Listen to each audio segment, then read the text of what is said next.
Good evening, everyone. That's nice and clear, that's good. Is it? Okay. That's good.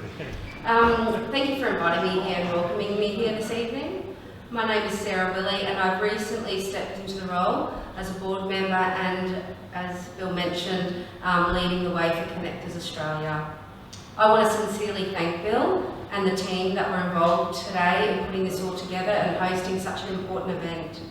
To be here tonight is actually a bit surreal, maybe a bit of disbelief that I'm speaking on Parramatta territory, but also because to a group of people who have played a game that in my family has been religion. Is it all right for me to mention right now that my dad was actually a ref? No.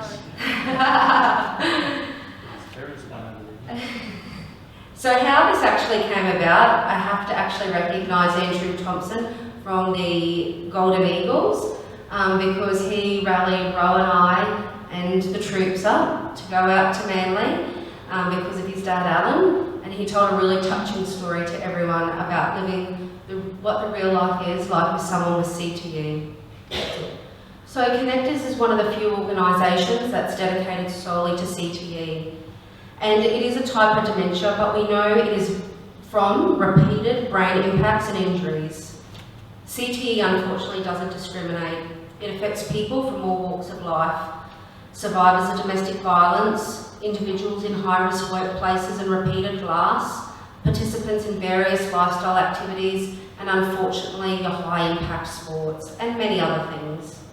Our mission is clear and it is critical to bring understanding, support, education, but also hope to individuals who are living with and affected by CTE, to their families walking beside them through the uncertainty and the heartbreak that it can bring. We really want to stop CTE before it starts. I want to make special mention to our really fantastic Ambassador Willey. His courage has given a face and a voice to this condition, and I can say with full conviction, his bravery helped me in the most vulnerable and challenging time when I was confused, scared, and desperate for any insights into CTE. So why does this cause mean so much to me?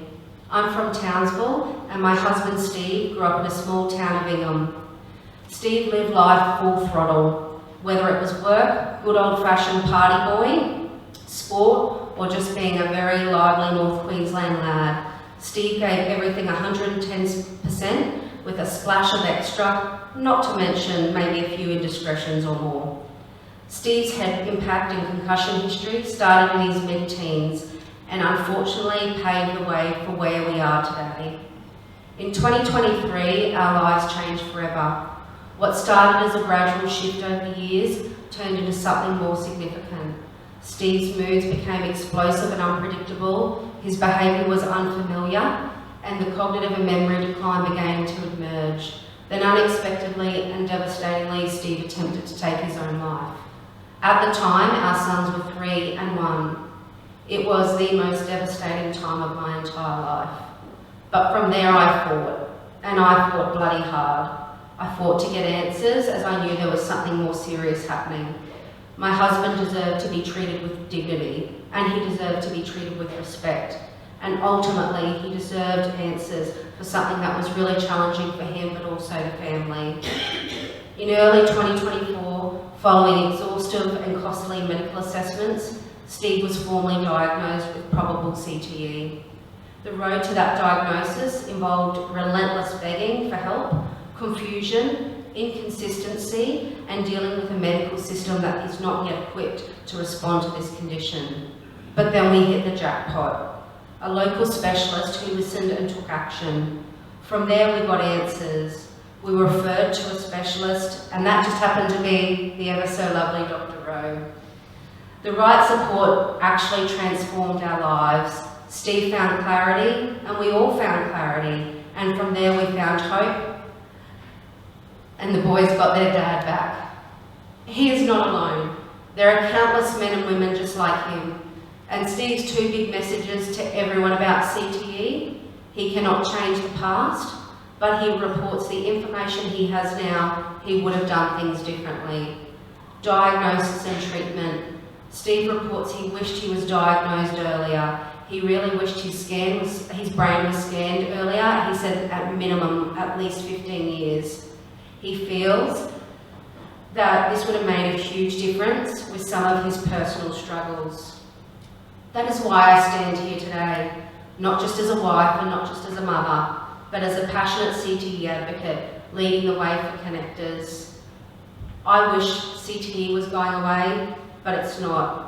I truly wish I could stand here and say that it's minimal, but unfortunately the numbers we're seeing across our books aren't. But through compassion, informed healthcare, education and decisive action, we can make this manageable. We can bring light into what otherwise can be an incredibly dark place for people.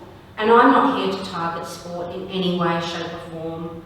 Friday nights are some of the best nights in our home because it's Friday footy. When the Rabbitohs play, it's my husband's favourite night of the week. When the Cowboys play, it's mine. And I can tell you right now, who's coming out on top.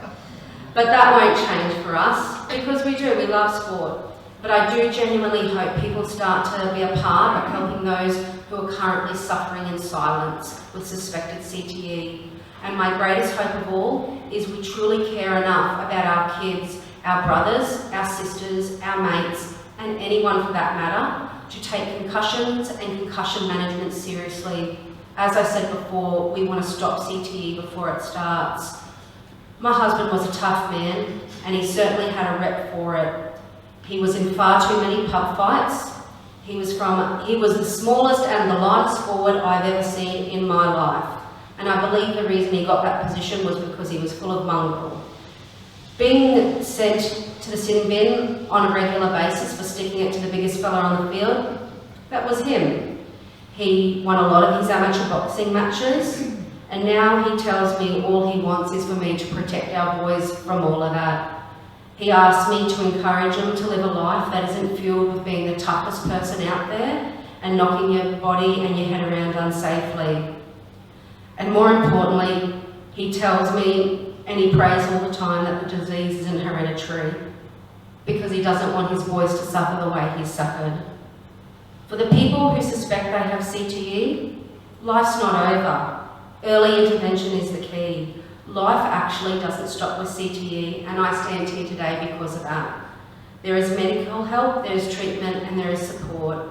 At Connectors, we are not going to eliminate any contact sport or wrap people up in a bubble. Sport is vital, it fosters resilience, achievement, community and joy. I know you probably think I'm just saying it, but I'm actually not. I was a world-class sports reserve ball girl, and just for the record, it was in the 90s, so I was probably one of the first ball girls around in North Queensland. I used to even do the old tin scoreboards back in the day. My dad was a ref, and he was the president of the local league for 11 years. I lived and breathed rugby league, the game that created and will always remain with some of the best memories of my life. I won't change that part of my life at all, but what I want to do is be a part of changing brain health for people nationally, even globally, in relation to concussion and head impacts. So for me, it's about balance. It's actually a no-brainer. Regardless of how you choose to live your life, our message remains the same. Smart concussion management, proactive brain health strategies, education and effective intervention, and accessible healthcare is critical. What I want to know is, how do we actually make meaningful change? The message I continue to hear loud and clear, whether it be sport, life or other activities, Australians all recognise they're worried about CTE. So how do I help you? How do we help your loved ones, your mates, your children from minimising the risk of these concussions and head impacts? For prevention, please take concussion and head impacts seriously. For intervention, please don't suffer in silence. And for support, reach out. I can also confidently spread the message on CTE. I can share Steve's story and the hundreds of other stories out there of men and women just like him. But where I keep hitting a crossroads is the high impact contact sport. What do we do? We know the risks, we know the dangers, so we need the experts across all walks of life, whether it's medical, sporting, general public, to all come together so we can continue to love the sport and enjoy the sport. Thank you.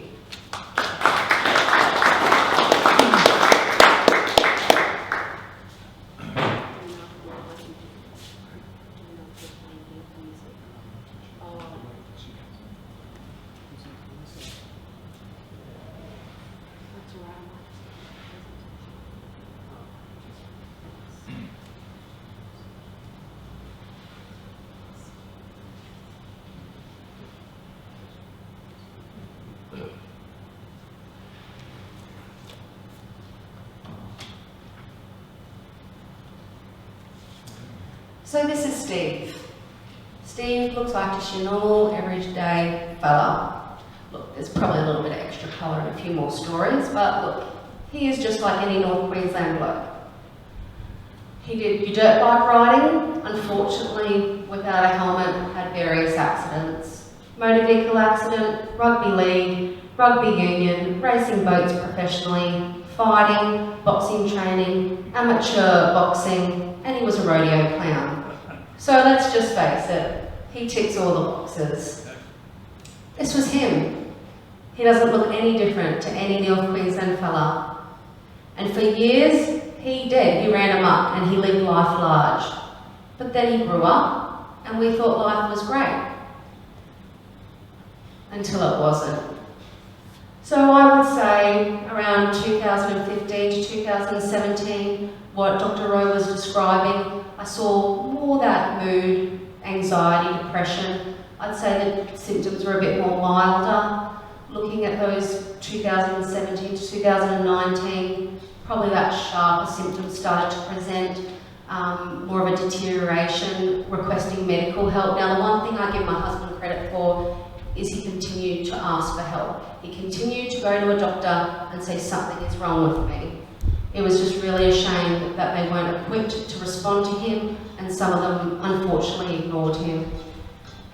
Up to 2021, we saw a worsening of symptoms and requesting more medical appointments, and I'd roughly say between about 2019 to probably about 2023, he trialled 5 different antidepressants trying to get a cap on this anxiety and depression, and it didn't work. He had multiple presentations to hospital reporting doctors and hospital reporting something was wrong.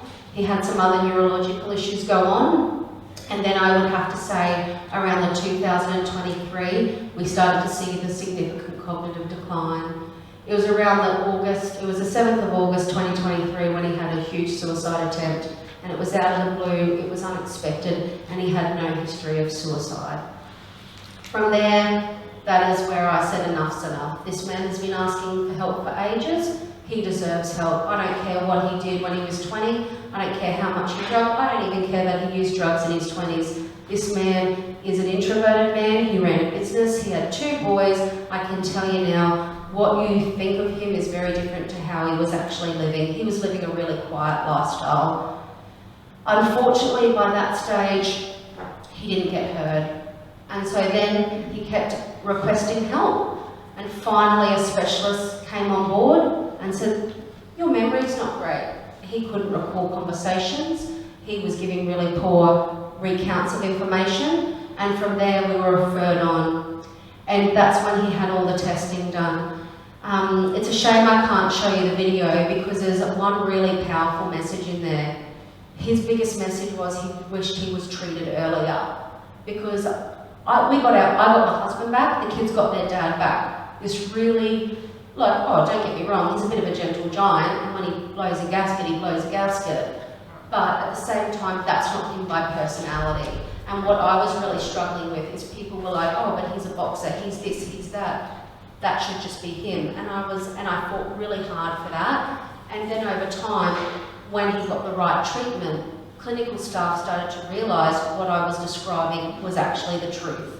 This man is introverted, this man is quite reserved, this man isn't out having anger bursts, like Rose said, over a dropped pen for no reason. And I can tell you now, the 3 biggest things to me when I knew something was really wrong before the suicide attempt was when he absolutely lost it, when I wouldn't give him the last popper, our kids' fruit box popper. He could not understand why he couldn't have the last popper in the fridge, and I remember thinking, that is really strange, to the point where I had to ask him to leave the house, and I didn't know what was going on. The second really strange thing was, he did all the folding in our house and put it in the kids' cupboard, and then got really angry when I said that he did it wrong. And he said I was a nagging wife. Granted, there could be a little bit of truth in that, but in total, that was just very strange. And then the third thing was, he picked a 150 kilo cement letterbox up from one side of the property and moved it to the other because he didn't like the neighbour's water touching it.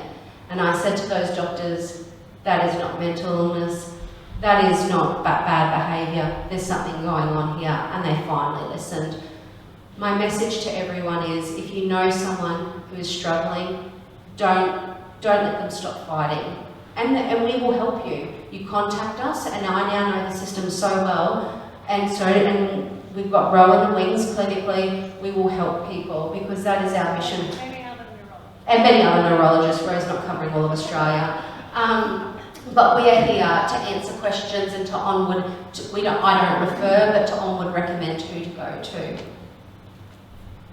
So these is what Steve lives with daily. And look, yes, it's not great, but life's actually okay.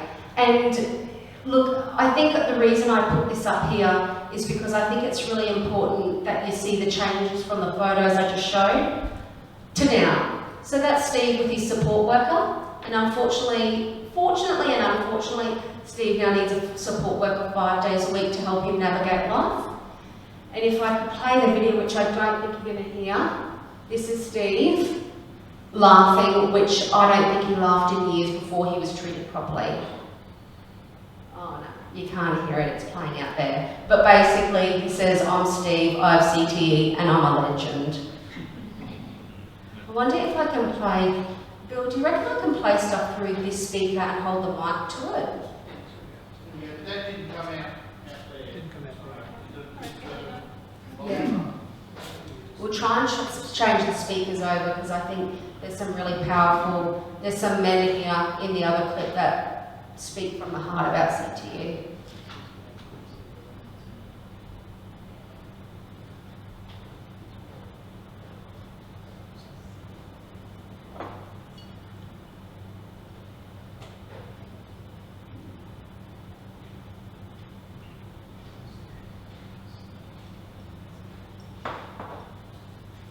Technology can be amazing and it can be your worst enemy.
You can't hear it, can you?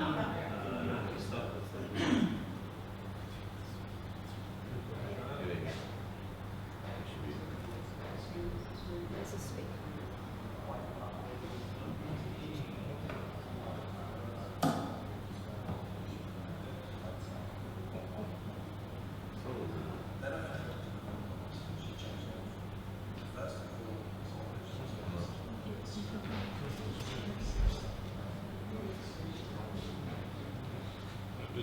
Maybe screw the video on as loud as it gets louder. Oh. Otherwise it gets louder. It gets louder and some of it. Yeah, but you can't hear the videos. Yeah. Should we hear from...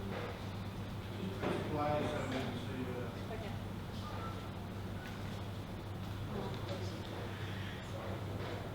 It wasn't about the one Oh, perfect. It was about There we go. history. Back to business. My wife, how I felt in that. All right, let's go. Now, booming. Oh, they just disconnected.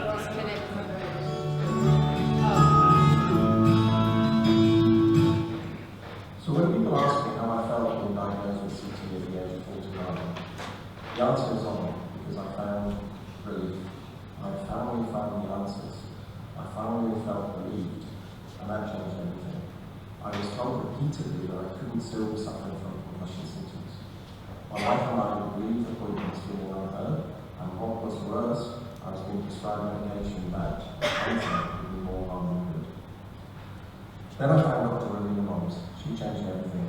At first I thought it was odd that she was focusing on my history of head knocks instead of the serious psychoanalysis which I had wrongly believed caused all my symptoms.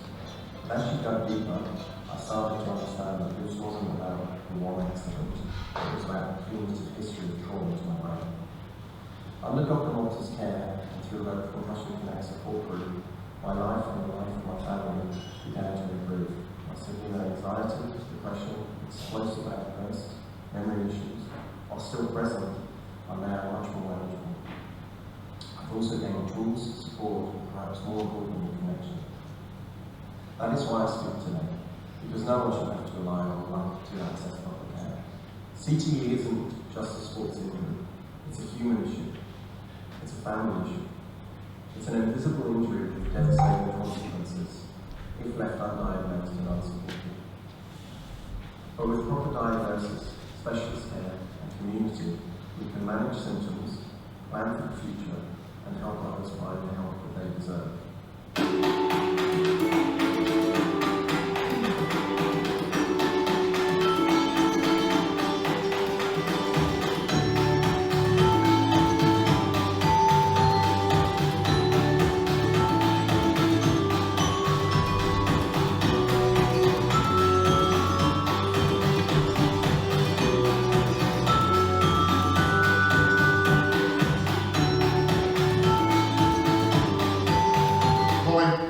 I've worked alongside you, I've admired your work and I've witnessed your battles. So I think it's only logical that I start with you and this battle with probable CTE, and I know we've spoken a lot, is a little scary because yeah, it certainly is, Pat. It was something that I've got to say that I didn't know too much about before, and after dealing with it for a fair time now, I'm still coming to terms with being able to understand exactly what it was. I've had plenty of discussions, a lot with my former teammates playing football, and certainly the doctors who I found their information certainly has made me feel more comfortable than anything. Dr. Rowena Moms. I had the thrill of travelling to Sydney, and as you well know, Pat, I was never accepted all that well in Sydney, south of the border, when it came to state of origin time especially. no, just getting through the airport was something not fake, wasn't it?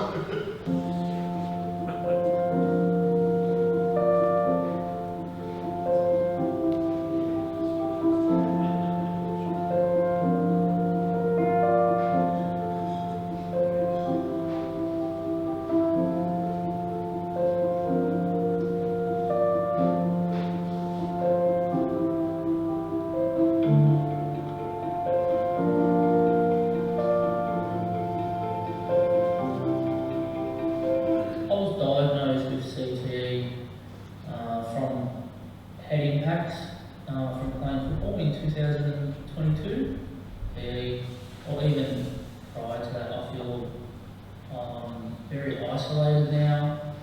I find it very hard to hold conversation, which has led me to isolate from family and friends. I can't sort of catch up with multiple families at a time. I just get very disorientated. Get lost in a public place. Steve, tell me one thing you wish you could change about your journey with CTE. Wish I was diagnosed earlier. Do you think there's been a change since you've been diagnosed correctly? 100%. Medication has helped me. Still having battles, but medication has helped me